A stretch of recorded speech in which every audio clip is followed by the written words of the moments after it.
Mr. David Harwood, mate, welcome to the Scouting Australia podcast. How are you, buddy? Mate, I'm great. It's a real honor to be on the podcast.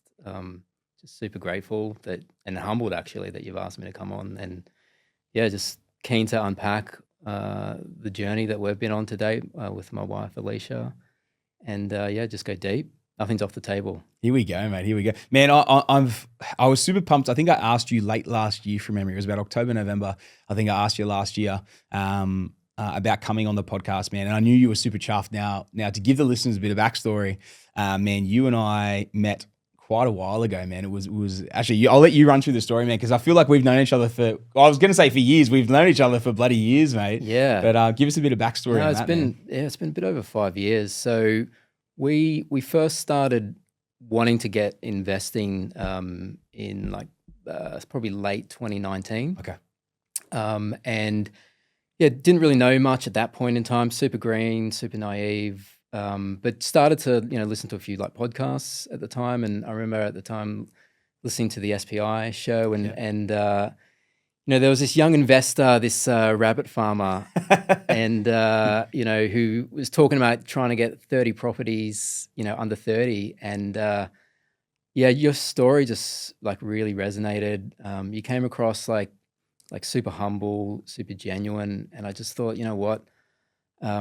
This guy's going to be on our short list of buyers agents that we want to interview, and so I got in touch with you in, I think it was January 2020, and you were like, oh, I'll come up and see you, and I was like, well, you'll come to our house, and you were living in Wollongong at the time. Yeah, living in the Gong, yeah, and I'm in Sydney, and I was like, oh, this, that awesome. So I remember.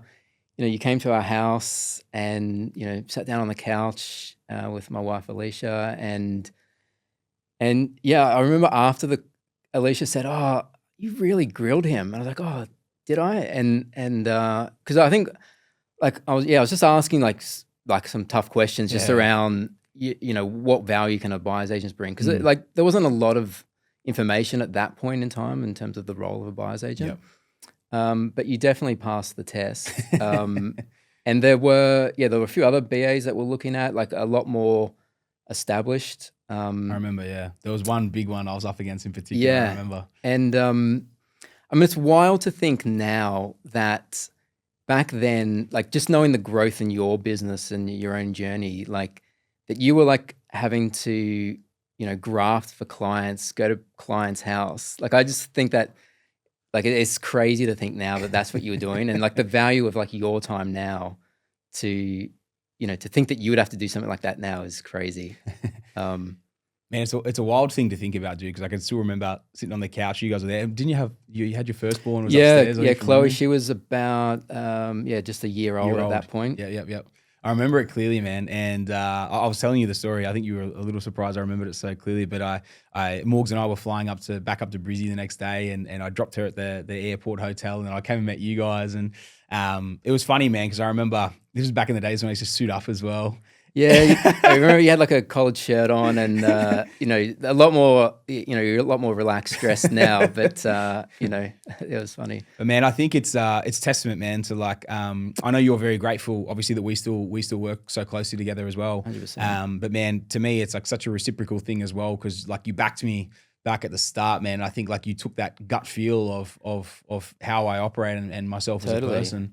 And yeah, man, you put your financial future effectively in the hands of a little bit more of an unknown than some very established players that were there, and I think it paid some pretty big dividends as well, man. Mate, 100%. But at the time, we saw it in you. We saw the drive that you had, saw the passion, and we just thought, you know what, this guy's going to go the extra mile for us. I could just tell, 100% it was gut feel, and no offense to you, but at the time, you weren't a big name in the BA space. Yeah. You were 100%. You had runs on the board individually, and we just thought he's done it. We're really at the start of our journey, so he's going to be able to hold our hand through it. And we just thought we were going to get a more personal experience. And mate, it was the best decision in terms of financially that we've made in our life for sure. I mean, we'll obviously go through the results that we've achieved to date, but Yep. it's crazy to think. Well, mate, all I can do is thank you for backing me back in the day, man. And it's been a crazy journey, dude, and one that I've been very very fortunate and in all reality, man, super grateful that you backed us back then too. And Awesome. it's a funny thing, man, because it was a small group of people that really did back me, especially in that early piece. Man, you were talking January 2020 was in my first 12 months. I was licensed in February 2019. Wow. So I literally was in the first 12 months, and I knew my shit. But I didn't come from a sales background, man. I didn't come from corporate. So I was walking in having genuine chats with people. Yeah. And what I found was really good was like, man, the people that just vibed with it from a genuine like relationship perspective and backed the young, hungry individual that knew how to buy Totally. and build a portfolio, man. It's funny because I still got the relationship with those people today. You know? So actually, I won't say so many of them, but because it was a small handful that really backed me in those early phases, especially heading straight into COVID as well. Yeah. Which I think is something to unpack as we get in. Yeah. But mate, I'm really excited to unpack today as well on another level as well, because so many clients love to hear, and so many of the Scouting Australia podcast listeners, they love to hear stories from young families. Yeah. And we don't have that many people that are actually that confident or comfortable to come in and sort of share their journeys. They're probably in the stage where you guys are as well. You get a lot of the young and hungry ones that want to come on and do the pump up and love to share it. But man, I know the audience is really going to love, what you guys have done, over this period of time. It's only just a little over 4 years really since we actually bought the first one. That's right. Yeah. But yeah, man, what you guys have done and achieved whilst also raising a family at the same time. Yeah, awesome, man. I'm pumped, man. Let's crack on. Mate, Yeah. what I always love to start these with, as you would well know, man, is a bit of a portfolio recap. Yeah, totally. So man, how many properties total we've got now, total value of current portfolio, total rents, and then across how many states as well. Yep. Okay, so we've got 8 investment properties, plus our PPOR. Yep. So total val on the portfolio is about 6.5 mil. Okay, beautiful. How does that feel, man? Yeah, it's pretty crazy to say. Yeah. I mean, and all of that growth has really come in the last couple of years, very much through the investing, the investment properties. Yep. But yeah, we've got about just under 4 mil of debt. So LVR sitting, around 61%. Yeah, beautiful. 2.5 mil net equity in a portfolio. Yeah, it's pretty sick. Which is just crazy to think that that we've been able to scale like that in 5 years' time. Something else interesting within that, and we'll go through it obviously when we go through the portfolio, but you actually had a reasonably heavy last 12 months of acquisition as well. So like a lot of those properties you bought in the last 12 months have only had some of them 3, 6, 12 months sort of to have a growth run, and then obviously the early ones as well. I mean, actually, we've never been a client that's been 4 or 5 properties in 12 months. So we've actually been pretty steady along the journey. Like it's been the last 12 months would have been 3 or 4 though, right? No, only like I think 3 in the last 12 months. 3 in the last 12 months. Okay, sorry, that's what I was thinking of. Yeah. And definitely we're at a level now and a level of confidence where we really are ready to scale, which we can unpack. Yeah. But yeah, we've just been steady and consistent. Yeah. Yeah. Man, it wins, dude. It wins as we've 100%. seen here as well. So, beautiful, man. So we're sitting there circa 2.5 mil net equity, 6.5 million portfolio as well. Dude, that's pretty impressive. Thanks, man. Thanks. Mate, I love it. Man, what I always like to do, as you would well know with this as well, is the very start, dude. I like to kind of rewind back to the start. Yep. For one, why property? What got you into it? What got you thinking about it, especially from, I guess, an investment perspective? Yeah. Man, I always love to dive back to the very start of that before we jump into the investing journey. Yeah. So, I mean, why property? I think the easy short answer now is obviously the leverage that property has over any other asset class. The more complex answer is around my need for financial security that I felt like I didn't really have as a child. And so I came from a family of 4 kids, mum and dad, and dad was like the saver of the family. Mum was the spender, and they clashed. They fought over money, and that I never felt like we went without as children, but certainly money wasn't abundant. And And crucially for both of them, neither of them were investors. Okay. So, I was taught, like a lot of kids of my generation, that, you get a good education, you go to university, you get a good job, you save as hard as you can, you buy a home, and hopefully you pay it off in 30 years, and hopefully you've built enough money in super. It's And that Australian mantra, isn't it? yeah, and for the longest time, that's all I knew and all I, believed in. Yep. And so, when I was at school, I was very fortunate that my parents sent me to a really good private school for my year 11 and year 12. And there's no judgment on public or private school, but once I was in that environment, like it was quite competitive, and they really pushed, you try and do your absolute best. And I really thrived in that environment. And I went from being a student that was, had potential to being like in, the top 10 students in like my HSC, being in the top 10 students, and Wow. got like a really good UAI, which I think they call it an ATAR now. So you scored you were in the top 10 students now of a extremely high performing school as well at the time. Yeah. Yeah, right. Yeah. That's awesome. So yeah, got like, 99.1 man. which is, pretty decent mark. And then went to uni, Pretty decent. did a double degree Okay. in law, graduated with first class honors. And I think that the working like really hard through school, just that sort of discipline, like I've kind of kept that, I kept it through uni. And so, got out of university, went straight into a job working as a lawyer. And I actually got to, I think it was about like 25. I didn't know that, eh? Yeah, I don't think I remember that you came from a law background. Yeah. Yeah. So like I'm a lawyer by profession Yeah, right. now.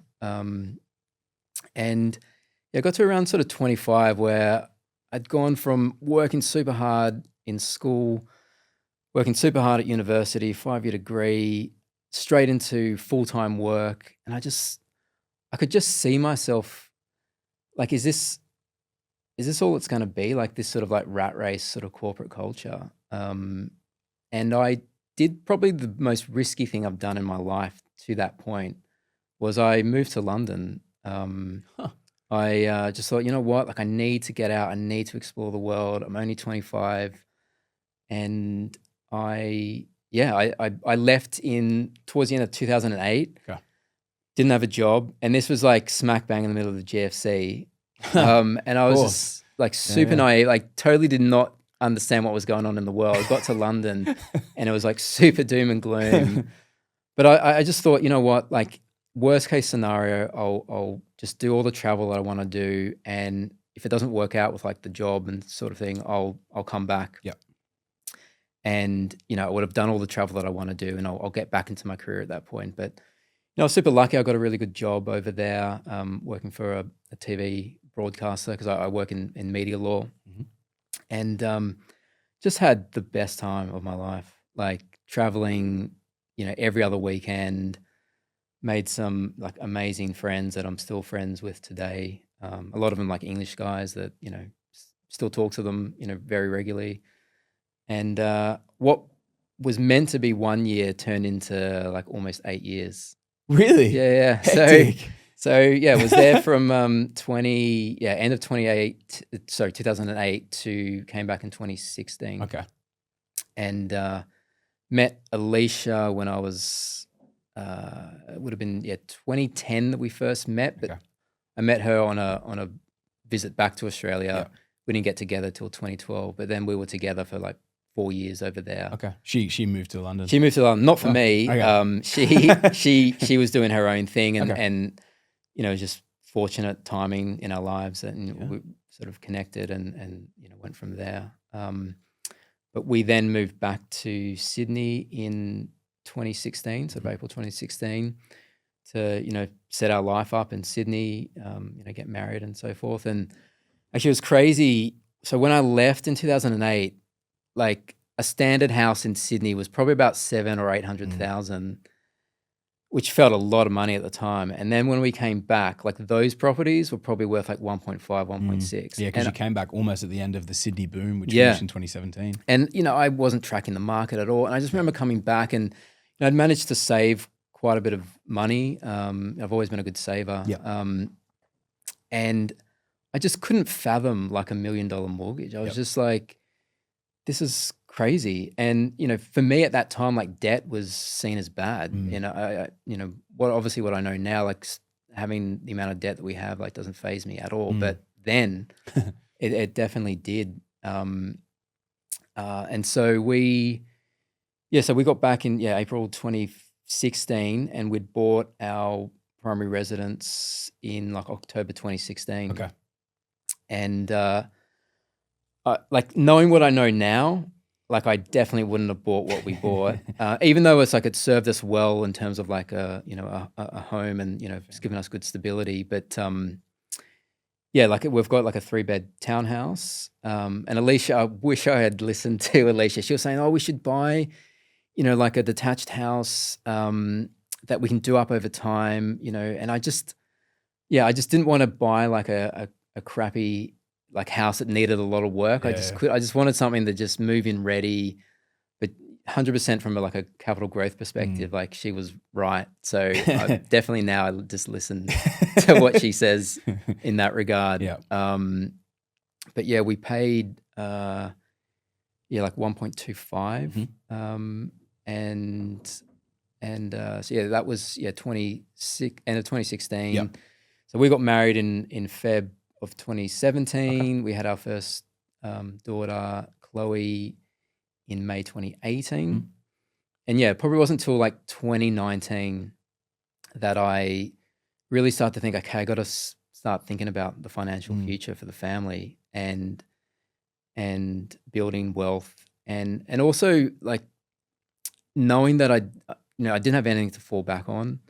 You know, I didn't have like the bank of mum and dad, and like I'm happy to, well, not happy, but I'm open to share that like my dad passed away when I was 27 from cancer. I'm sorry, man. Yeah, it was, you know, obviously pretty heavy at the time, and like my mum now, she's got advanced dementia, and she's only 70 and lives in a care home, and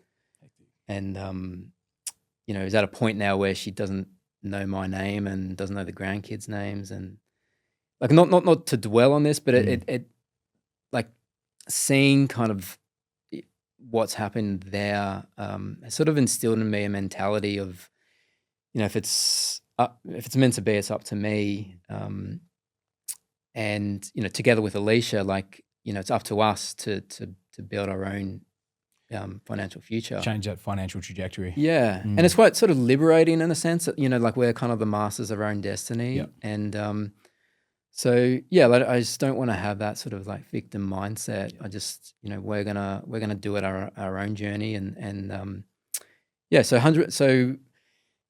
was like 2019 where I really got that powerful realization that, you know, we got to start thinking seriously about this. And I was sort of late 30s at this point. And it was actually Alicia was the first one to actually look at, you know, maybe we should buy an investment property. And she found like a company online, filled out a form, and they came to our place. And they were a proper spruiker company. Okay. And we didn't like know it at the time, but like, you know, they sat us down and they were talking about, you know, you could save all this money in tax depreciation and new build and like, oh, don't worry, we'll manage it all for you. And so when we asked the question, like, oh, you know, so how do you get paid? And it's like, oh, you know, don't worry, you don't have to pay us. We get paid by the builder. Like they were upfront about that, but we said, okay, thanks very much. You know, we'll have a think about it. But I mean, we had the common sense to at least know that that's like a real conflict of interest. And so, yeah, I just thought they're not the right company for us, but it at least sort of sparked an interest and like, okay, let's learn a bit more about this. And so that's when I started like listening to the podcasts and trying to get as much education as I could and learning about buyer's agents and the value that they can bring. And yeah, that's when in November 2019, Mhm. that first heard your story, and then got in contact with you in 2020, and yeah, the rest is history in terms of It all started from there. yeah. So yeah, we signed on with you like in that sort of like January, February of 2020. Yeah. And you hooked us up with your broker Yep. and your accountant, which are now our accountant and broker. And I mean, we didn't know it at the time, but like, they're amazing at what they do. And, really early on, we were able to establish that sort of dream team, Yep. which is so important. But I mean, we're just so lucky in a way that we found you, and like through your networks, we're able to kind of connect us with those people. Mate, I'll say just real quick, just jumping in Yeah. for a sec, man. I really appreciate you sharing that piece, I guess, around your parents, man, because I feel like it sets a tone for the fact that it makes sense why you guys have the drive that you do, to change that financial future as well. And sometimes it comes through, traumatic events and even things like what you guys are sort of seeing now. It makes sense, like, why you've got that push. Because one of the questions I was going to ask you was like, I feel like when you started, obviously it was a more like a slower, more conservative sort of approach, and I feel like that drive and real willingness to build it more aggressively has definitely come, I feel, in the past like 12 to 24 months. Absolutely.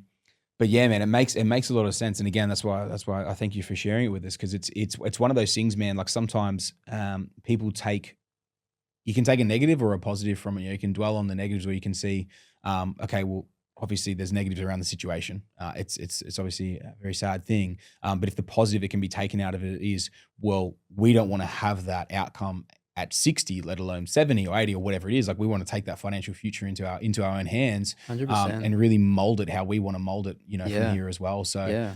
man, silver linings, right? It 100%. I mean, it kind of showed me as well, like, gave me a perspective that, like, life is short, life is fragile, and, I want to have a crack. Like, I want to, do my absolute best. So yeah, trying to take the positive from the situation, and 100% that's been able to do that. Do you find, like, do you believe, I know we'll get into this into your journey, but like, where was the tipping point, do you think, in where your drive has really picked up? Because I feel like when we started, obviously you were going at you just want to get started. Most people just want to get started. Yeah. Whereas now I feel like you're a bull at a gate. You know what I mean? Like, you just want to go hard. Like, what was I mean, we could save for the end, but I feel like I'm just curious right now, I mean, look, honestly, the penny didn't like really drop until probably I did your course. School of Property. Yeah. And I didn't do that till I was like 7 properties in. Yeah. In late 2024. Okay. In terms of like, basically I had so much, like I've been consuming so much content and podcasts and books and like, it just gave me the clarity that I needed at that point, that like, it just brought everything together, that, what we're doing was the right thing. But just having that confidence as well. And it takes, it does take time to build up that confidence. You got to go through, a few, difficult times with the journey. Like, it's not easy. If it was easy, everyone would be doing it. You know what I mean? So you've got to be self-retired if it was easy. That's right. Yeah. So, and it takes confidence stacking the wins as well, man, because it takes time. There's different things that pop up. And sometimes, like, it takes a bit of time for the real win to come through. I know there was one property in particular that had that. Remember the roof leak on Thora? Yeah, we can go through that. Yeah, but it was like, it was a recurring thing. But like, you look at the cost versus return of this one thing that kept bloody playing up on this house, but then before you end up more than doubled. That's it. You know what I mean? So it's like it's part of the process, and like you said, like, it's not easy. There's things that, can keep you up at night sometimes, or things that stress you out. But ultimately, like, what else can you build on the side where a singular property can give you such an X return, let alone if you had 5 or 10 of them, stacked on top of each other. Yeah. And so, yeah, man, anyway, I'm keen to unpack this, man. Yeah, definitely. I definitely have seen a shift. And I'm really keen to see where that shift sort of comes in, and the turbochargers start to get applied. Yeah, definitely. So, mate, let's dive into property one. So we caught up January 2020, came on the books Feb, March, something like that. Yep. Play us out from here, there to the first year. Absolutely. So it wasn't till November 2020 that we actually got the deal. Okay. And so we had spoken, but then COVID hit, and it wasn't COVID that delayed us. Like we were keen to crack on, but my job was actually quite at risk, and so I had to call you and say, look, mate, I'm really sorry, but it's gonna have to pause for a few months because yeah, I might be losing my job. So I don't want to be buying an investment property if we don't have that security. I still remember where I was in that phone call. I was saying to you earlier when we discussed it. I still remember where I was. Yeah, which is, I mean, your memory is insane that you can remember this sort of level of detail. But sitting outside a studio with Morgs getting the lashes put on, and I was sitting at this random house. So yeah, it was probably around like July that I was sweet with my job, and then I was like, okay, cool. So I got back in touch and it's like, okay, mate, we're ready to go. And it took like a month or two to get our pre-approvals and just get everything ready. Yeah. And so yeah, first property, November 2020 in Crestmead. Yeah. And I remember when you presented it to us, it was a bit of an ugly duckling, I must say. Like, it was ugly from the outside, but the inside was nice. Yeah, well, I inspected it. I went through it myself. I think the seller had styled it pretty nicely. Yeah. But look, we saw past that, and obviously, like the numbers spoke for themselves. Yeah. So we paid $333,000. Mm-hmm. This was like an 850 square block, so super big block. Mm-hmm. It was renting for $500 a week at the time, which is a crazy yield, 7.8%, I think. And obviously we weren't buying it for the yield, but, just made it really comfortable. I mean, it was, it's so important to get that first property right because that property, which we'll come on to, has been able to leapfrog us. We extracted equity in that one for deals 4 and 5. Yeah, right. And this is a property that we are selling, which I can tell you now because it's just gone unconditional. Oh, beautiful. It's gone uncon. Let's go. Yeah. So we're selling that for $700. Sorry. $700. Fuck, mate. I would have bought that. Sorry, $700,000. Yeah, $700,000. So that's so what, 110, 120%? Yeah, 110% growth. Yep. 20% compounded per year, which is like insane. Yeah. So yeah, I mean that one's been. We've learned so much from that one actually. Like, it hasn't been the easiest property to hold. There's been quite a few like maintenance issues with it. We had like a really big insurance claim to go through in like 2022. Yep. That was after the big storms. The big like Brisbane floods. Yeah, that period. Feb 2022. I had a couple as well. And so we had to like put an insurance claim. We had to, find trades, and the property was untenanted for like almost a year. But it was being covered by insurance? Yeah, 100%. Okay, so I mean, thank God for insurance. Yeah. So, but yeah, we learned so many like lessons just as part of that process, and that built like a lot of resilience in us around it. And like I said to myself, like, the fact that, there's these sort of like maintenance issues, but if the property's going up, $100K a year, like you just got to think bigger picture. Yeah. So that, I think the other thing as well, man, that I remember discussing with you a couple of times on that property, because we had a few things pop up. For one, that was covered by insurance, both obviously the thing that happened with the roof in the storm, and then obviously the tenancy, vacancy period during it as well. But I think even a couple other things that popped up during it, I remember like obviously the strength of the yield that we were carrying through on that as well was so crazy that it was like when you put it into the equation of like, even on that property, let's say $5,000 a year, which is equivalent to $100 a week. But I think at the peak, you were renting it for what, $650 or something, weren't you? $620. $620, okay. Yeah. So yeah, like that yield was able to sustain that, get us through those periods. So that was a great first property, to start the journey. Yeah. And so then moving to deal give us timeline, man. Yeah. So that was November 2020. Yep. And then next one was in May 21. Okay. And that was in Perth, that southern region of Perth, which, at the time, no one was talking about Perth. No. And I know, you're not meant to have favorites with properties. I love this house too, man. But this is my favorite deal. Yeah. I mean, That's street appeal on it as well. Did I? Well, I swear I would have said to you on this one, if you don't buy this one, I'm going to buy this one. I love that house, you man. probably said that. But yeah, it was 5 minutes from the beach. Yeah, so about 5-minute drive, I think. But yeah, just 4-bed, 2-bath on 700 squares, $315,000. And like we've had the same tenants. Have you really? Same tenants. No way. Like really strong growth. Like I think it was like 420 off the bat, and then it's now like 590, and it's probably a little bit under. That's for rent? For rent, yeah, 590 a week. And obviously he's had insane capital growth in that time. Yeah. And yeah, super low maintenance. Like basically like the dream kind of bread and butter deal. That's a 2000 something build, wasn't it, from memory? So late 90s. Late 90s, okay. Yeah. Okay. Yeah, just super clean bread and butter deal. Yeah. Like that one's going to be really hard to let go, I think, when it comes to I'm going to need to give you treat your portfolio like a business one. Chat when we No, mate.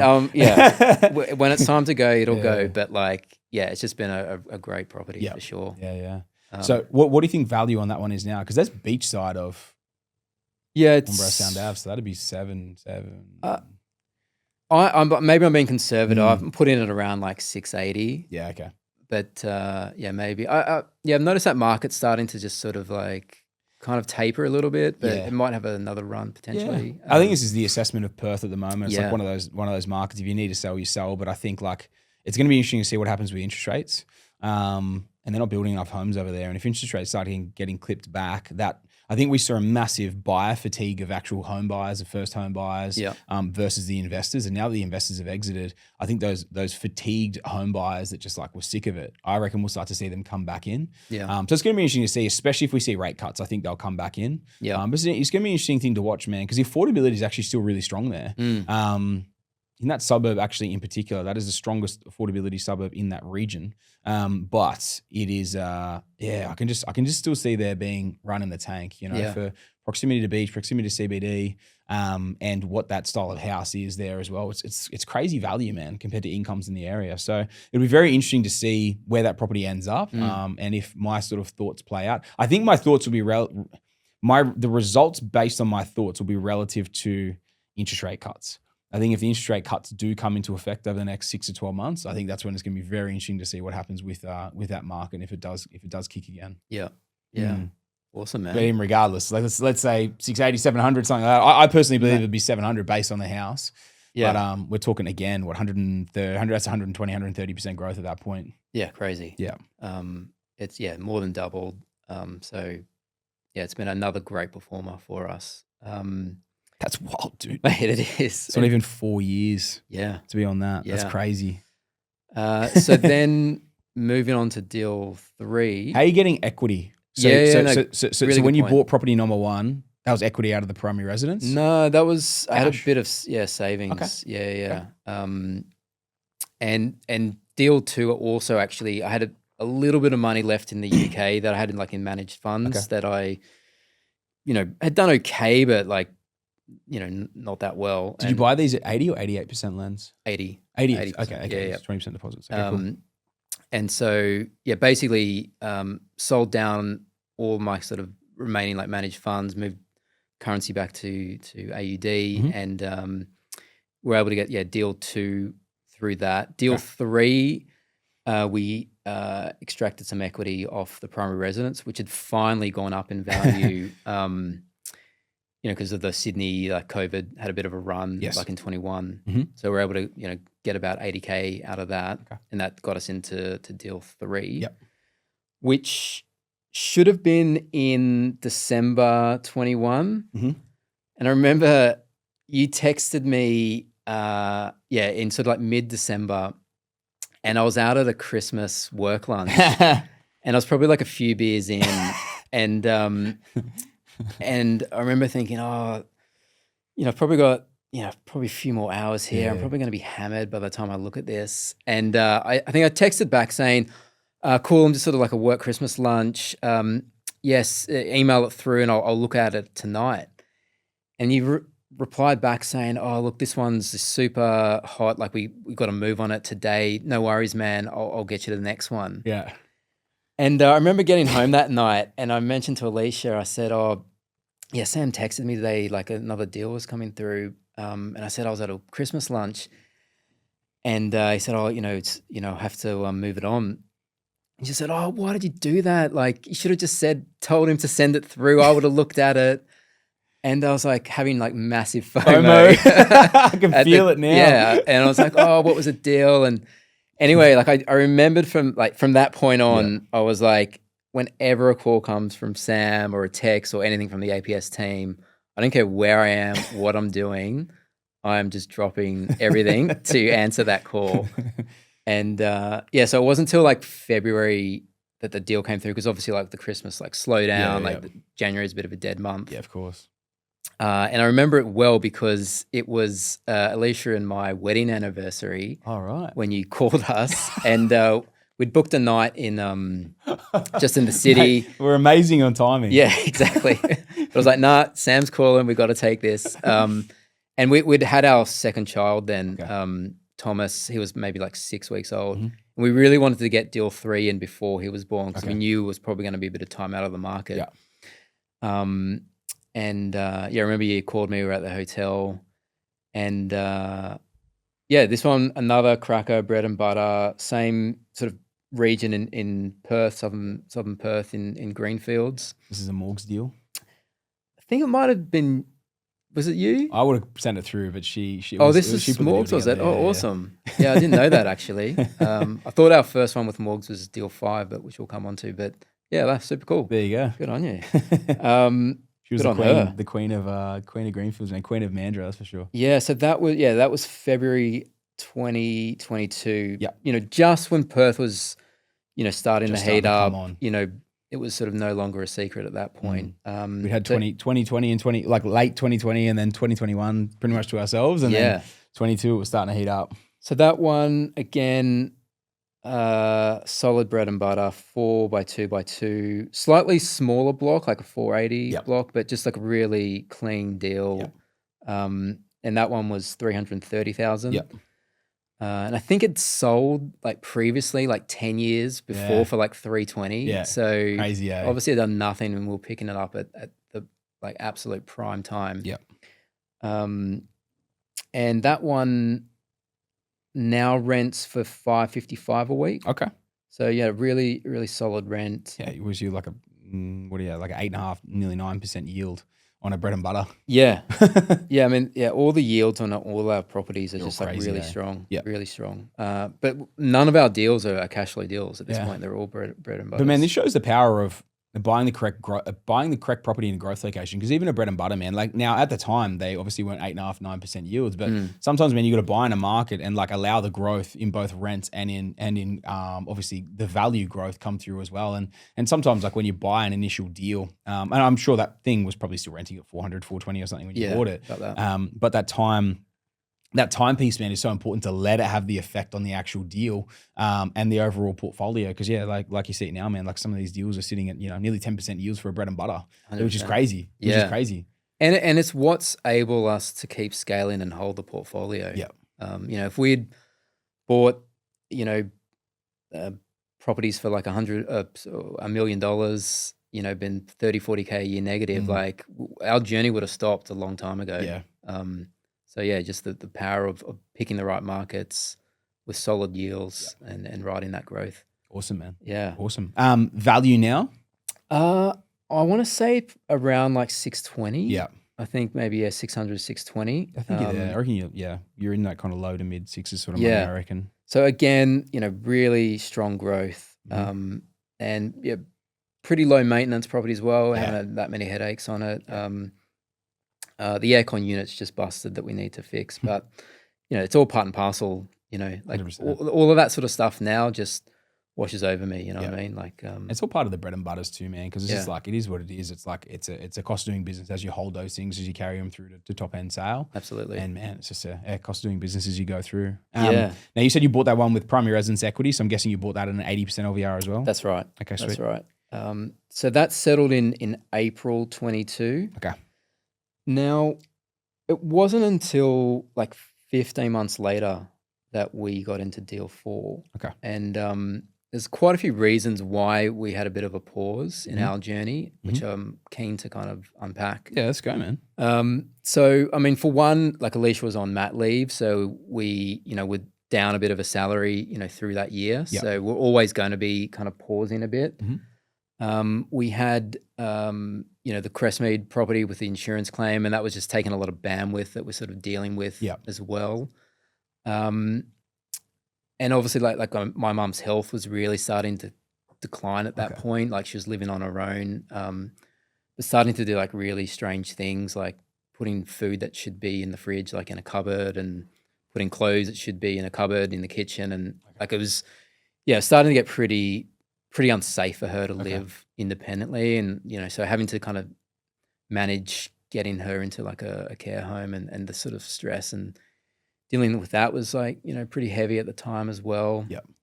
But another big thing for us as well, being a young family, Thomas, our second child, he was a terrible sleeper. Oh, really? Like could not get him down in the cot or the bassinet at that point. We just cry, and we tried everything. And eventually the only thing that worked, Scouting Australia podcast. well, definitely. I don't know if I would have been listening to that night. That's for sure.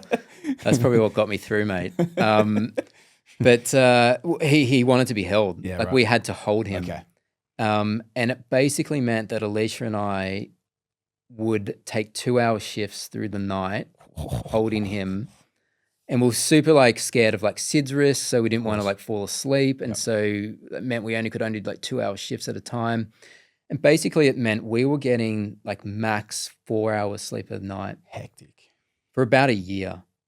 Like just think about like when you have like a bad night's sleep for like, you might get 4 or 5 hours, how kind of rough you feel the next day. Try doing that for like a year. Yeah. Like we were just on survival mode for that year. Like, yeah, it was a super hard year for us personally. Like I'd say, like in our, being like candid, like in our marriage, like it was tough, man. It was tough. Like, imagine. any kind of like little argument like is like escalated because, you're operating on no sleep. Yeah. It's why it's like a method of torture, sleep deprivation. Yeah. And so, that was. And dude, there's nothing worse than like when you're triggered when you're tired, especially like I think about like late at night. You get triggered when you're tired late at night. You almost like you need to walk away from shit but if you guys are in that state 24/7 because you're rat shit, man. You're running on 4 hours a night. Yeah. I can only imagine like what that would do, especially over that sort of extended period of time as well. Totally, man. It was brutal actually. And a lot of like listeners who, have young families, they might be able to empathize, but like it's hard, man. Like, having young kids is like, it's amazing and we love them, but it's not easy. It's not easy. And, they don't tell you that, when you have them, you only learn this stuff like through the journey, being a young parent. And we've both got full-time jobs, like pretty demanding jobs. I was working full-time, like having to front up to work. We've got the investing journey that we wanted to keep going with. And so, like there's not a lot of free time. And so that was hard, man, to go through that year, 2022. But, slowly it got easier. Like finally, when he was around 1, we were able to get him in the cot. And I mean, he still would wake through the night, but at least he was off us. So we were at least starting to get a bit better sleep. But it was still tough. But actually probably the biggest thing that kind of was holding us back from continuing the journey was our sort of competing goals of wanting to upgrade the primary residence as well as trying to, wanting to push for our passive income goals and not having like a clear strategy of trying to do the two. And at the time, I hadn't done your course yet or, I was still kind of learning and I was very much of the mindset of, you buy and hold, you don't sell your properties, and every new investment that we would take on was going to be less serviceability for when we wanted to do that upgrade.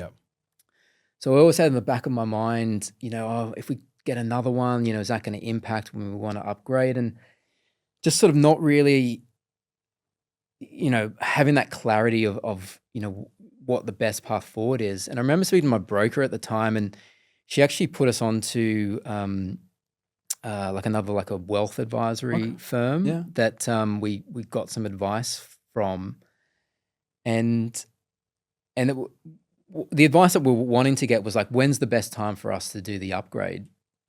Because I didn't want to mate, you 100% like APS was our buyer's agency. We were never going to work with anyone else. Yeah. But it was more about when should we do the upgrade? And we actually ended up having a chat about this, didn't we? Yeah, we did. Yeah, I can see. I remember where this. Yeah, sorry, where this is going now. Too. Yeah. We And I remember when we're having the conversations, and like they did like a full like mapping out, we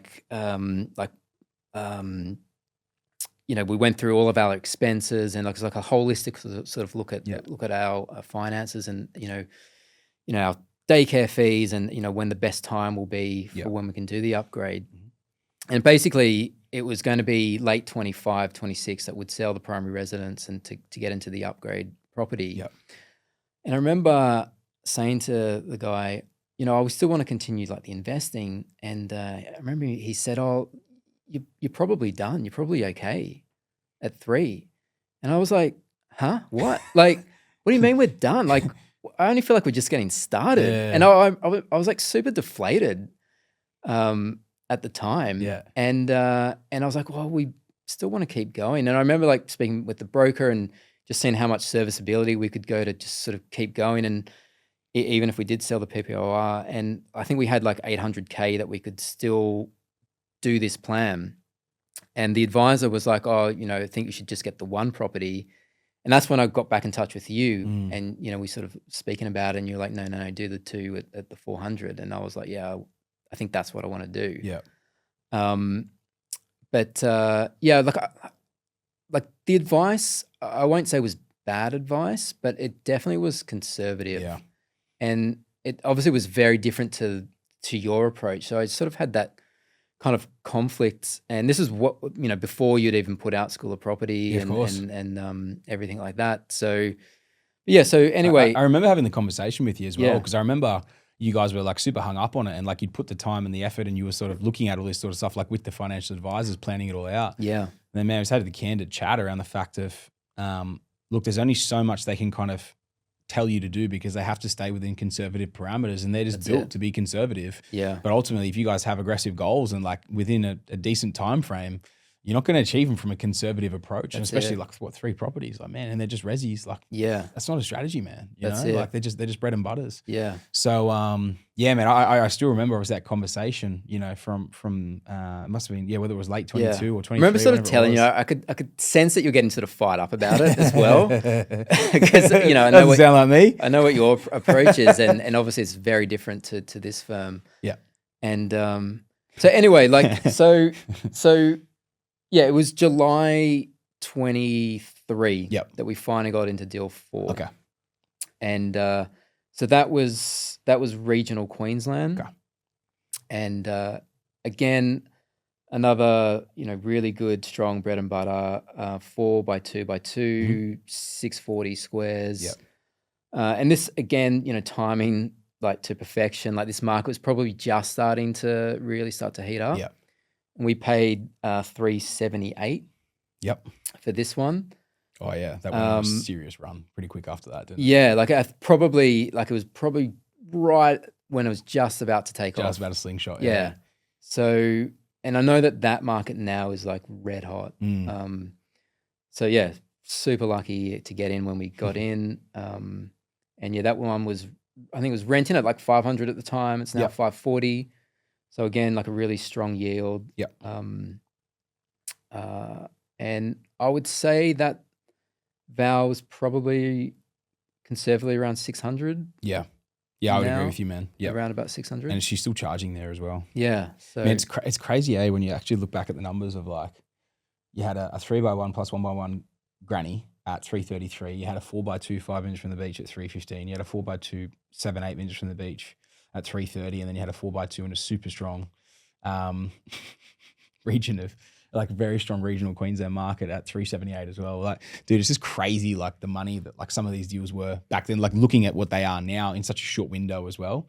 You know what I mean? Like it's crazy to play that comparison game. Yeah, I mean the market moves so quickly. I mean when we started out, like 300 was sort of the the entry Target, level, yeah. and then very quickly, probably in like 23, it started to become like 500, and now talking in May 25, it's what 550, 600 is sort of like your new kind of entry level in many respects. Yeah, kind of depends. Yeah, where you are, sort of thing. But depends on the market. But yeah, you definitely entry level is definitely.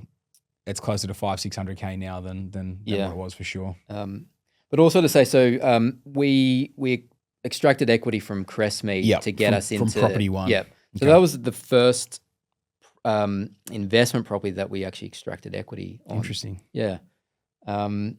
So that was July 23, and then December 23 was deal number 5. Okay. You have stayed pretty consistent, hey? Yeah, like we've very much been kind of 2 a year sort of thing. Yeah, averaging out about 2 a year. Yep. Which look, I felt at the time like that's for me that was fairly aggressive. Not for you, but it felt like we're staying consistent. I think that was the most important thing, like staying consistent with it. You probably, I know you listen to my stuff all the time, but like one of the most common things I'll say is just as a minimum, just get your 2 a year. If you can make 2 a year happen, make it happen, because like the snowball effect of that, that growth that'll come through, that compounding effect. And I think it's a thing, man, like, obviously by nature, you guys are probably a little bit more conservative than some, obviously more conservative than someone like myself, but even sticking to the 2 a year, man, like the results have been phenomenal. 100%. And now we're definitely like all in, and we'll get into that in a minute. But the mindset shift through the journey has been crazy. I love it, mate. I love it. Yeah, so deal 5, December 23. Yep. Again in that sort of the southern Perth region. Yep. Dudley Park. Oh yeah, this one. Dudley. Yeah. And I was surprised actually. I was thinking, it's going to be hard to get anything under like 450 now in Perth. I thought, we're probably looking at regional Queensland again, but sure enough, Morgs came through with the goods on this one, which is great to like work with her as a BA at that time, because we've been working with you guys for a few years now, and that was awesome to work with her. So that was a good experience working with Morgs. 100%. Yeah, she's great, man. Always get good feedback. She's great. So that was a 3x1, slightly older property, like 1980s build, but brick, really big block, like 770 squares. Okay.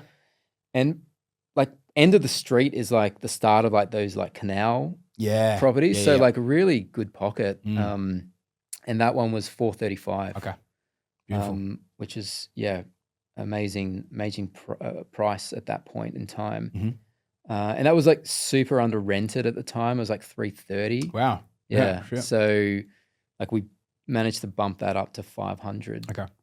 And it's now at 540. Okay, sweet. And I'd say that one now is probably about like 580. Yeah, probably 6. Dudley's a super desirable suburb as well. I only say that, I guess, because it's a 3x1 and like it's pretty dated inside. I reckon this will definitely be one that would probably look to do a bit of a cosmetic reno at the back end before we clip it. Yeah, sweet. But yeah, again, solid bread and butter deal. Still up 150K in 15, 18 months, something like that. Yeah, even 18 so months. By the time we bought that market was obviously running hard. Yeah. So yeah, super lucky to be able to get like an extra one in Perth, because obviously that market's like just charging. Yeah. And so you bought that one with the equity again from property number 1. Yeah. So you did the extraction from property number 1, and then use the equity to be able to buy property 4 and property 5. That's right. Yeah. Perfect. So we got a val on Crestmead at 600. Yep. In like June 23, and was able to get out a bit over 200 to get us into to 4 and 5. Yeah, perfect. Which is amazing. Double deposit. Yeah, perfect. So that was deal 5, and so that was meant to be it. Yeah, it was meant to be 5 properties. We hold these now, and we will sell our primary residence at the end of 25, and according to that strategy. Yes.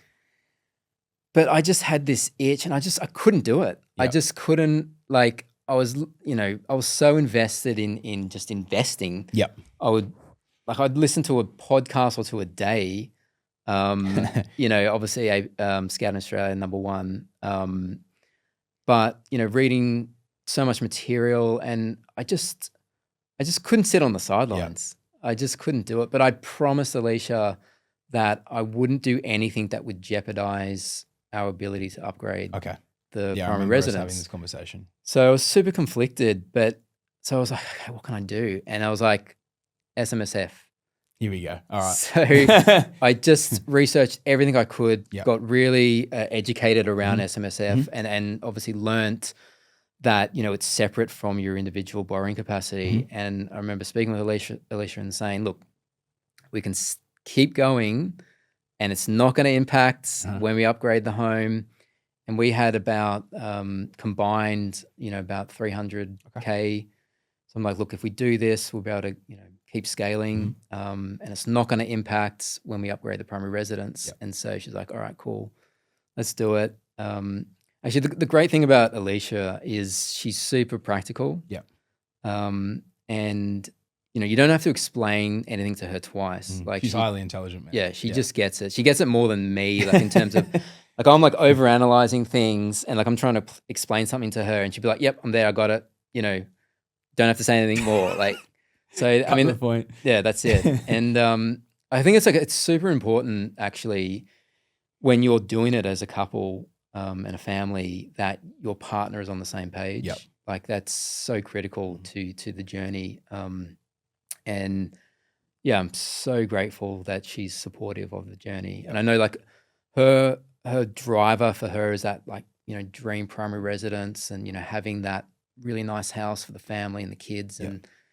And she knows to be able to get to that, this is the path that we have to take. Yes. Well, I'm definitely the one driving the journey. Yep. She's definitely on board and definitely riding with me. So it sounds like she's been a good sounding board for you the whole way through as well, which I think is important. Yeah, man. totally. Yep. Absolutely. Yep. I mean, we can't do it like if we're going in one direction and then the other, like it's just not going to work. You have to have them on board, man. Yeah. Like a partner has to be on board or at least like okay with you doing it. If they're against you, like in any way, it's never going to work. Yeah, big time. It's never going to work. Big time. So, mate, property number 6. Let's rip through these last few as well. So, property number 6, SMSF. Yep. Beautiful. Man. So that was July 24. Yep. That again was in regional Queensland. Super clean bread and butter. I mean, with so much bread and butter, it's like got a loaf of bread and a it's a Vietnamese bakery around here at the moment, and a tub of butter. But big slab of it, mate. It just great foundations. Like our portfolio. So that one was 491. Again, 4x2x2 on 700 squares. Paulie Dem got us that one, which is a great deal. PD. That one rents for $520 a week. Yep. And that was like a runner market. Obviously, we went early into that one, but I think now that's probably around like 580, maybe. Like the house next door sold a few months later for like 565. Okay. So, and that was like I think October 24. Okay. So. Yeah, really strong growth in such a short space of time, and like a perfect for the SMSF and the strategy that we're going to adopt there. for sure. So that was awesome. Awesome, man. And then, very quick succession. Deal 7 was in a new market, which I was super excited when this one came through. Yeah. Just like no one was talking about this market. When it came through, and it kind of reminded me of like, Perth and 21. And this one, again, 4x2, 900 squares. Why were you so excited about it? Just because Was it just because of the similarities of Perth in 21, or was it something else? I think, I had so much trust in you by this point now. And it just made sense in terms of that market hasn't really done much for a long time. And it's, that's obviously not, there's obviously, metrics that you got to look at for a market. But the intrinsic growth proposition Yeah, was so strong. It's definitely, it was undervalued. I could Yeah. see it was a market that was undervalued. And I mean, this one, so we paid $485. Yeah. The crazy thing about this deal is it last sold in 2014 for $600. Holy shit. So Forgot like, that. yeah, I remember, I think, so Terry got us this one. Yeah. I remember he said to me, mate, if you don't get this one, Sam's getting this one. I'm like, mate, I'm taking this one. And yeah, I mean, I feel for the owner. I mean, that is a huge haircut. Of course. And they've held it for 10 years. And so obviously, yeah, buying that, super under market value for what it At is. the start of the cycle too. Like really early. Yep. And yeah, strong yield, 640 a week. Yep. So yeah. That was in July 25? No, sorry. August 24. That one. Yeah. And actually, interestingly, like all of our properties, we've got one more to go, but interestingly, all of our properties, they've all been under 500K. Yeah. That's wild.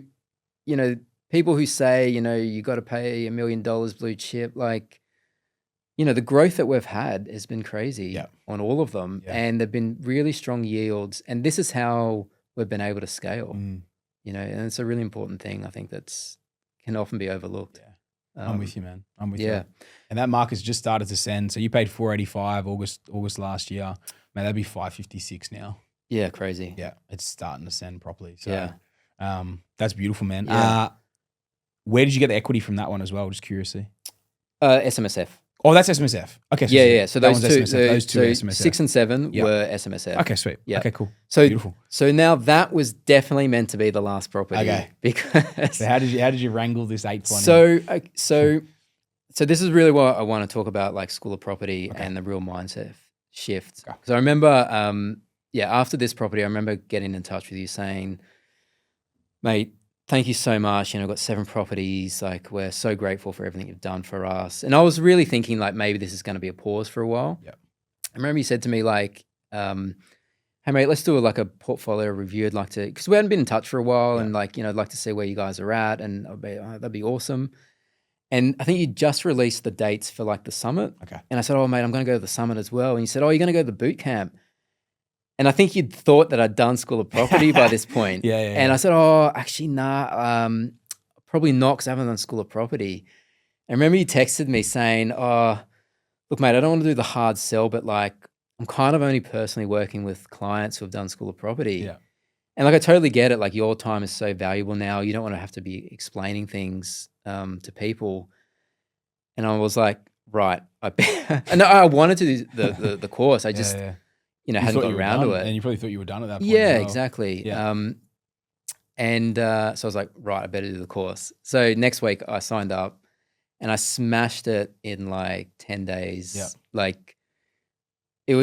It just, so much was going on in my head, and it just gave me that clarity. And it also, some of the modules around creative lending and, the how to scale, and obviously the SMSF strategy, and everything just clicked at that point. And we were now 5 years into the journey. So we'd had a bit of scar tissue. We'd built up a lot of confidence that time. And it was just, it gave me the confidence to go, you know what, I want to go all in on this now. And obviously going to the summit in November, got super fired up. Did you make it to the boot camp in the end? Yeah. Oh, you got the boot camp I was as well. there, Okay, I was there. Cool, I was cool. there. And I wanted to say hi to you. I mean, you were so busy with hectic. everything, It was wild. But I managed to talk to a few of the team, and it was Yeah. so good to connect to a few people, and was able to connect with my broker and accountant and a few other people. And it was That's such hectic. it was awesome. Yeah. Such a great weekend. Yeah, you loved it? Yeah, mate, it was the best. That's It was cool. the best. And so, so I had another conversation with Alicia saying, look, I think we need to stall on the upgrade. Okay. Because when we really thought about what we wanted, we're shooting pretty high in terms of that sort of dream home. Yep. And we could sell our property now and get us into a property that maybe might be around maybe 2.5 Yep. in Sydney. And that really doesn't get you a lot in Sydney now. And what we really want is probably like 4+. And we realize now to get that, we're going to delay gratification. We want to scale as hard as we can to then build up that equity base to then get us into that dream primary residence. And she was like, yeah, okay, all right, let's do it. So I'm like, sweet, I got the green light. So game on. Yeah. So then then I had a strategy session with you in December. Yeah. And we mapped out sort of 25 and, picking up a deal in start of 25. Yeah. And what we might be selling, which was Crestmead, and potentially selling at the back half of the year. And at this point, I wasn't thinking about selling the primary residence. I was just thinking about we're just going to stall it. Yeah. And but this is like sort of like hot off the press for us. Yeah. Like Alicia and I are at a point now where we're like, you know what? We're going to go all in on this and we're going to sell the primary residence. Which is crazy to think, like, from where we were back in like 2020 to the mindset I have now in 25. Like I just wouldn't have thought to do it. And what do you think's the light bulb moment that has made you shift now from, all right, Alicia's on board of not selling it, we're going to hold off, but now you guys are both committing to selling the primary residence, man, which is a huge change and a switch. Yeah. Like what's brought that about? Just a realization that it had been anchoring us. Yeah. And like from a capital growth perspective, it's done okay, but it's our capital is better placed elsewhere. Yeah. And something that you say a lot on the podcast is if you want the results of the top 1%, you got to do what 99% of people are not prepared to do. And that like super fires me up when I hear that because I want to be in the top 1%. Yeah. And 99% of people, like at my age, like I'm 41 now, they don't want to sell a primary residence. Yeah. Like who wants to go and rent again? Certainly like all my friends and like people I know, everyone's got like a primary residence and, trying to pay that off. But, we're forging our own path. And like I know where we want to get to, and this is what's going to move the needle for us. And I'm prepared to do it, Man, that's a crazy shift. And I can't say anything but as anything other than like I have massive respect for anyone that can make a decision like that, because exactly like you say, you've got the young family, man.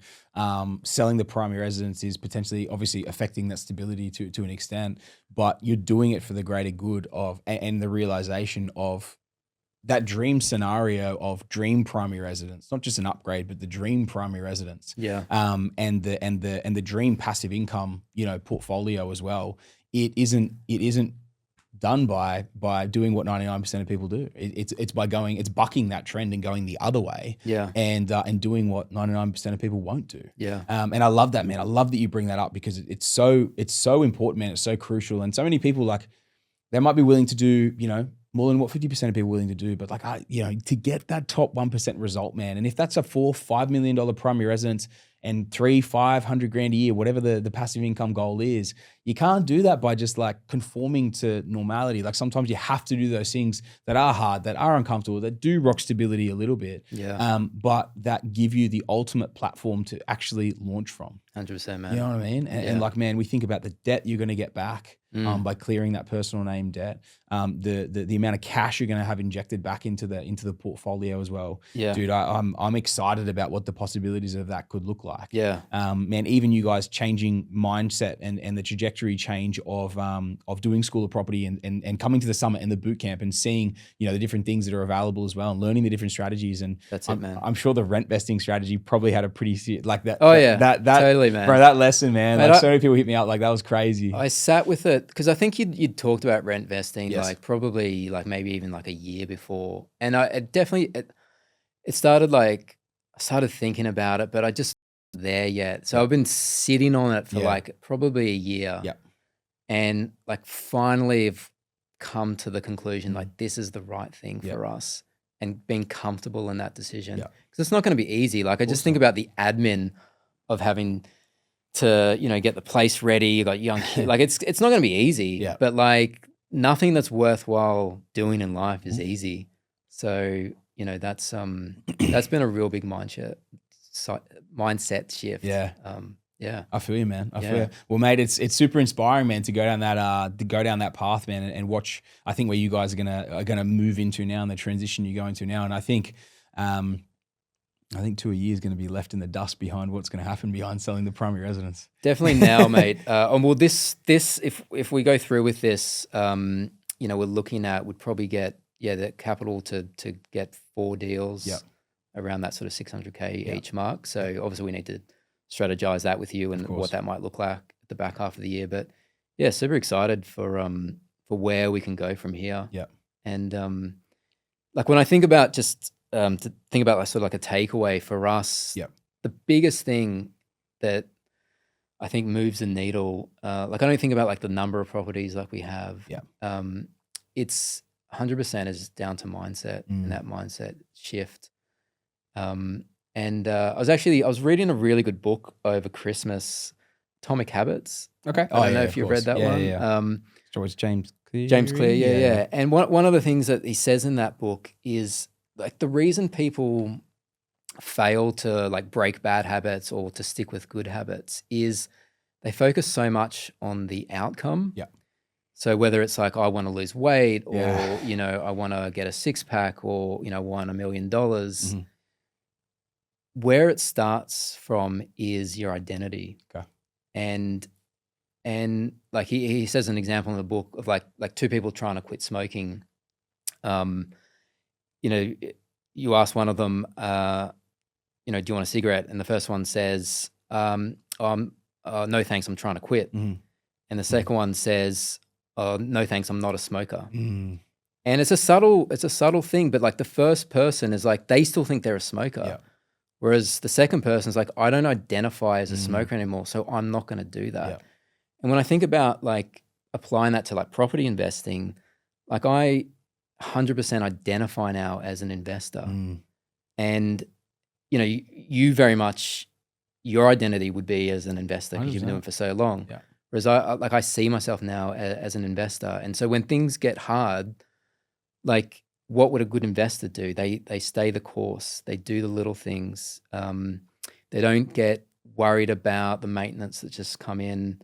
It's that thing that you talk about, like, the bulletproof mindset. And, it's been a journey to get to that point, but I feel like, we're at that point now. And so, I don't set any boundaries of what's possible. So that's super cool. I love that, man. Yeah.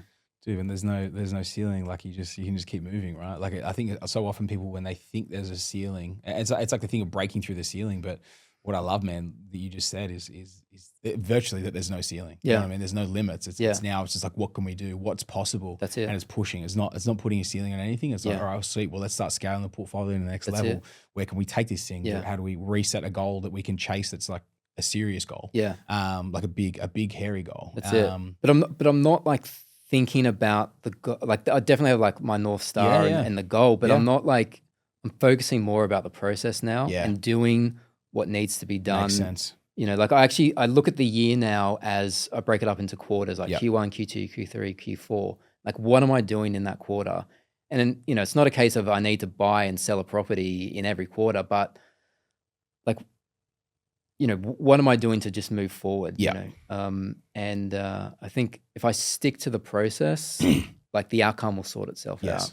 Yeah, 100%, man. And stick to the game plan, stick to the strategy, keep moving forward. That's it, man. Beautiful, man. I love it, mate. We've got one property to wrap up before we before we So deal number 8. Yes. So that came in January. I think it was like January 6th. Was it really? I was like, man, you guys just don't stop. I was like, that's first day real estate agents are back. It was Monday, Jan 6th. I was super surprised when I got the text or call. I was like, oh, awesome. And that again was in like a new location. Yeah. Which what you're saying is really heating up. We're pre-approved for like 550, but this one was 435. Okay. 3x1, 800 squares. currently rents at 500, but that's about to move to 550. Okay. Solid yield, man. Yeah, again, really solid yield, Yep. and all the properties are under 500, but I'm pretty sure next one's that's probably I think I think we're going to go over 5. now, yeah. But yeah, so that's deal number 8, and and so we put Crestmead on the market after the tenants moved out in sort of March. Yep. And that went unconditional in just before Easter. Yep. So we're settling on that start of June. Hectic, man. And just working on the pre-approval. So look to get into the next one, and then we will focus on selling the primary residence in like springtime. Yep. And go from there. That's hectic, man. Yeah. Dude, that's awesome. Yeah. What a journey, mate. What a journey. It's been, just an amazing journey, actually. To think where we were in, 2020 when we first connected. Yeah. And what I thought possible was at that time, like, I think I probably thought like, oh, maybe I'll try and get 5 or 6 properties, 100K passive income. Cause that was probably the standard then. And that's all I thought I could achieve. Yep. I didn't think I could do anything more than that. Yep. And there's no limits now. And it's crazy, like your journey, in terms of the business of APS, it's like amazing to see. And, we're so grateful that, and privileged that, we're a client of APS. Like, feel like, APS is like family for us now in a way, like every like Christmas time, I always send a message 100%. to the team, just, just thanking you guys for everything you've done. And you sent that really nice, the video, man. I still remember the video when it came through in the, I think it was an email you sent to like a bunch of us as well. Yeah. So it was, man, it was really nice, dude. And everyone was talking about it after it came through, man. Oh, so awesome, man. It's appreciated, dude. It's appreciated. Yeah. Mate, it's been, honestly, dude, it's been crazy for one to witness your journey over this period of time. And even to see the shift, I think, like internally and emotionally that you guys have had, and even from like a business-like approach towards your portfolio as well. Yeah. It's been really, really cool to watch. And man, people ask why I still do this job. They're like, why you still work? You obviously don't need to work, haven't needed to work for a while. Why do you still do this job? And the funny thing is, man, I don't see this as a job. You know what I mean? Like, man, I'm helping people create significant wealth, like rewrite their financial futures, and man, see people go through these transitions that I don't really think you could see them go through in any other way. Because so many people, they don't realize what's possible, right? They don't realize what's possible until they actually start the journey and actually back themselves. And sometimes you got to make sure you're backing the right horse to help you get to the right place. Yeah. But man, you back the right horse, you follow through, they actually stick to the strategy. And seeing journeys like yours, man, like that's what fires me up, man. And it's like, it's funny because you go like, oh, I'm like you said to me off air, like if you feel blessed that we're still close, man, that we still talk and I still work through your portfolio. And mate, I feel blessed that you backed me back in the day, and that we still work closely together, and that I've been being able to be such a key piece in the chessboard to help you move your portfolio forward as well. And man, it's funny, dude, because I still love it. I still live, eat, and breathe it every single day, and I just don't get bored of it. You know what I mean? Yeah. Like it's such a satisfying thing that I do. I don't want to call it a job because I don't see it as a job. It's such a satisfying thing that I do to be able to help people, like you guys build serious wealth, man. Yeah. So, mate, hats off to you, because like, I mean, what you've done for us, what you've done for your clients and people who listen to this podcast, like, it's amazing. Like, honestly, like you're one of the most inspirational people I've ever met. Thank you, man. I appreciate that. So kudos. Thank you, mate. No, I really appreciate it, man. I appreciate it. It's been a hell of a journey, man, for both you and I. It's been a crazy 5 years. And it's, feel like there's so much to go, and I'm super excited about, what the next 5 years is going to look like, Sure. and where hopefully we'll get to. Are you going to be on the stage in 2030? Hopefully. But look, if not, that's cool too, because we're on our own path, and we'll get there when we get there. Yeah. And if it happens to be in line with the goals of APS, then that's awesome. But if not, that's cool too. Yeah. So Yeah, for sure, man. Yeah. Yeah. I think you will be. I'm just going to throw it out there because we'll probably hit the passive income goals before we hit the primary res, like in terms of like building the portfolio that'll produce that. before we probably acquire the primary residence on that size. I Yeah. think we'll be on the journey with the primary residence, with bread and butters and with growth properties and building towards it. Yeah. But I have a very, very strong suspicion that income-wise, man, I think we're going to replicate a pretty considerable amount over the next 5 years, considering what we've already built in the last 5 Yeah. and the trajectory we're about to go on now. Yeah, totally. Dude, I'm excited to see it, and I'm pretty confident in it. That's to be- awesome, to be man. honest. Yeah. I hope that's true. But yeah, again, I'm just going to stick to the process. I get you, man. I get Yeah. you. No pressure from me, dude. I was like, I Yeah. love pushing for this stuff as well. 100%. So, man, I've got a couple final questions for you. Yeah. If there was any final takeaways that you would probably give from your journey, I have 2 questions for you. Yeah, sure. I want to know the final takeaways that you would give from your journey, and I also want to know the best piece of advice you would pass on to the next investors coming through. But start maybe with a key takeaway. Key takeaway is definitely having a bulletproof mindset, Okay. and getting educated. I think the key to being a good investor is you need to be consistent. And that's not just being consistent in terms of like acquiring property, which is obviously very important, but just being consistent with everything you do around your portfolio, like treating it like a business. Whether it's looking at your interest rates, listening, constantly getting educated. So yeah, staying consistent. And the other one is probably being resilient, which, takes time to develop, but you are going to go through ups and downs. And, while it's great that you get the growth and you get those wins and it's awesome, but, it's not easy. Like just this year alone, like I've had so many like maintenance issues. Yeah. Like I've had a tree fall down on one of the properties. It's smashed the fence. Like it's probably going to be about 4 or 5K, but, we'll get it on insurance. But like those things just don't. They take up bandwidth. Even though it's insurance claim, it still takes up bandwidth, It takes up bandwidth, but like it just washes over me now in terms of like it's just part and parcel. It's part of the game. Yep. Like you just stay consistent. Yep. Build that resilience. So that's big takeaways. And then in terms of advice for people starting out now, I think it's obviously like super hard to get that first deposit and to get into that first property. But I'd say to people who sort of aren't there yet, the biggest investment that you can ever do is in yourself. Yeah. And it costs nothing to get yourself educated, especially now. There's so much information in terms of books and podcasts. Like even when I was starting out, there wasn't that much. Like if I knew, like, with School of Property, like that wasn't around. And so there's no reason why anyone can't start today. Like get yourself educated. So when it comes time to getting that first investment, like you're not going to make the same mistakes that a lot of people will make. And you'll shortcut your journey because you've got that education. Yeah. So how would you rate the difference of education and knowledge that comes through from the Scouting Australia podcast compared to School of Property? Genuine feedback.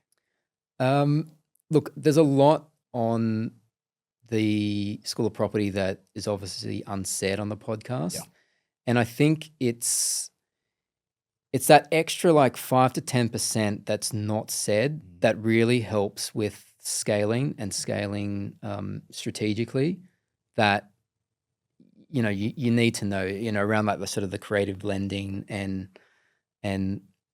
really mapping out that sort of strategy. Yeah. So you can learn all the principles of investing through the podcast, but really kind of putting it together and knowing how to scale.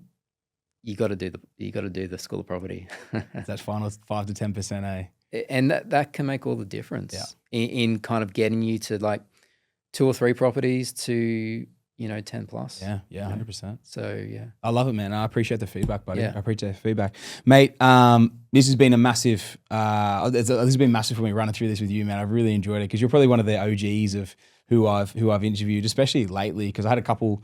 I did Nick Wilcox back in the day and a few of the Montgomery brothers and that, but I haven't done them for a while. And they were proper, like they would have been 2 years ago that I recorded with them. But to have someone that's like sat with me and worked with me for 5 years, it's been cool, man. It's been really cool to sort of unpack this with you. And it's funny, dude, because I missed you at the summit and the boot camp because it was so hectic, so crazy.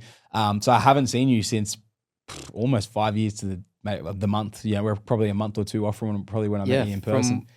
when we first sat on the couch together to now, and to think about both our journeys, especially yours. I mean, you've just scaled crazily, but everyone's on their own race, you know what I mean? Like, man. not everyone's wired. I'm crazy at the same time, you know, like it's crazy what I've done, you know what I mean? Like but with yourself and having built a family and the careers and everything, like we're at different phases of our life. Absolutely. To build what you've built in your time frame is amazing as well, man. Like it's nothing to be sneezed at. It's very impressive, dude. And what I love is that we're only just getting started. I feel like you've just unlocked, like even like you said, School of Properties, like final 5 to 10%. Yeah. And I feel like you've seen the light sort of thing of what's now possible. So that's it. I think it's going to be really interesting to revisit in 12, 24 months and see where you are on this journey, man, and check back in. So thanks, man. I'm excited. I'm excited. Mate, this wouldn't be an investor app without ripping through a rapid fire. We're out of time. Okay. I need you to run. We're going to hammer this thing. Let's hammer We're going to hammer this thing, mate. You ready to go? Yeah, do it. Beautiful, man. Biggest goal you're chasing? Time back. Time to go surfing. Time to go traveling. Okay.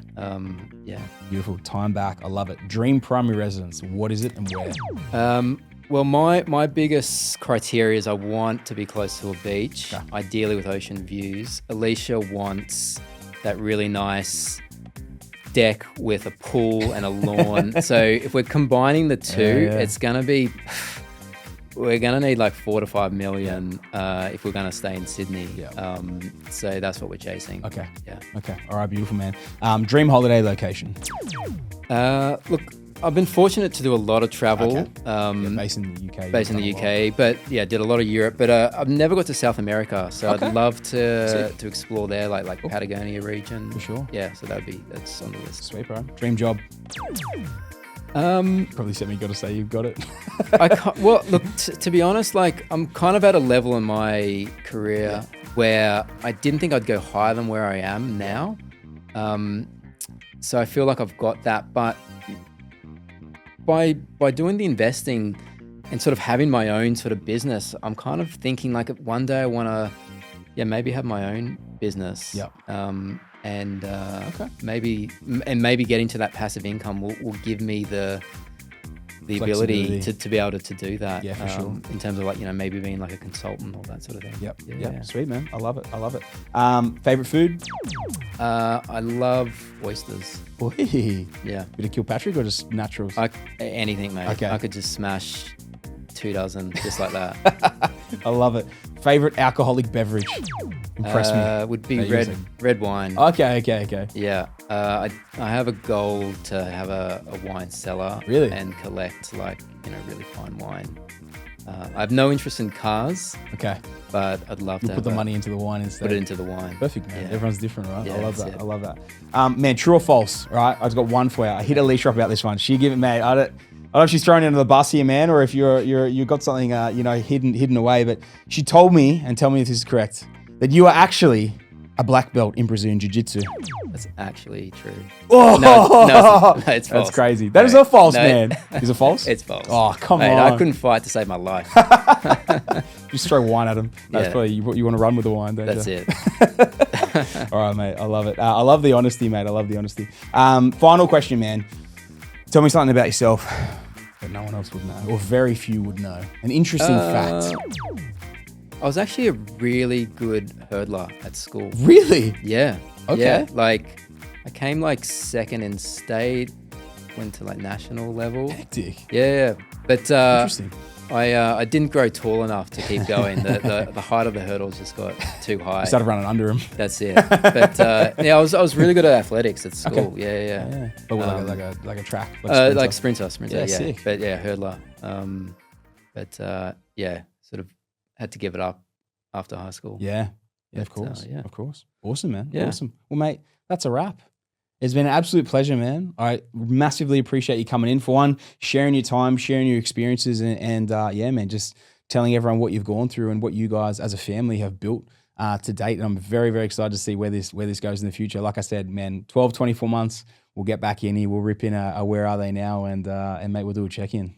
Thanks, mate. It's been an absolute pleasure. Mate, thank you. Thank you, Cheers. mate. It's been an absolute pleasure on my end as well, buddy. Listeners, I hope you took some great value from today's episode. I know I got super pumped up listening to this thing. I know you would have too. If you did, please make sure you send it on to someone else you think would also enjoy today's episode. If you're loving the podcast and you haven't hit the follow or subscribe button, make sure you jump on your favorite listening platform, hit that follow or subscribe button. It helps push it to other people as well to keep building the people around us, the community, the people that think, talk, and act the way that we do about property. And if you haven't left us a 5-star review yet, and again, you're loving the potty, please make sure you jump on there, you leave us a 5-star review. We would massively appreciate it. And until next week, guys, that's another investor episode on the Scouting Australia podcast.